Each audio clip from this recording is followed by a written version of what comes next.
Well, it's generally accepted among new entrepreneurs that the first years of business are tough. Now, with the COVID pandemic presenting itself in the last year, new challenges were presented.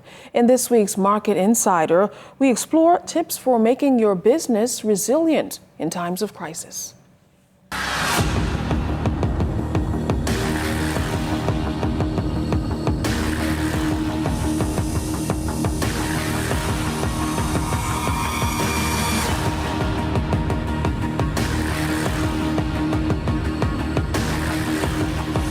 For some, charting a course beyond the current economic condition has proven particularly difficult, as a COVID-proof model has never been conceptualized. Jeffrey Beckles of Beckles Consultancy explains. This is more than just simply making a dollar. This is about how do we help small businesses understand what they need to do, how they need to do it, and how to stay with them through a period of time that allows them to get on their feet and keep moving. Because the business environment has changed, and we need to help businesses understand how to adapt to those changes. Beckles adds that while the road ahead may be new, there are some tools businesses can access to remain solvent and afloat. Well, one of the things that small businesses are being told, and we are encouraging this on many, many levels, depending on government is not sustainable, because no government anywhere can sustain a prolonged funding of small businesses. What that would be required then is let's understand your business. Let's understand what you have been doing. Let's understand how you've been doing it. Let's look at ways to adjust your business to the new needs. A business owner himself, Beckles reasons that operations like convenience stores, barbershops, and other SMEs may have become accustomed to doing things a particular way throughout lockdowns.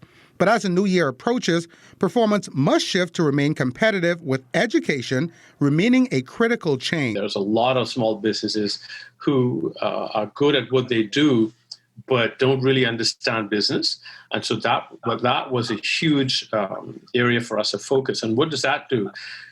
As we worked on getting them to understand or improving the overall business acumen, it allowed them to really, for the first time in many cases, get them to see, wow, I now know what it means to discover a gap in my business. Financing, lending, and borrowing also key components. One of the greatest challenges for small businesses is that in their current state, they were constantly viewed as high-risk borrowers.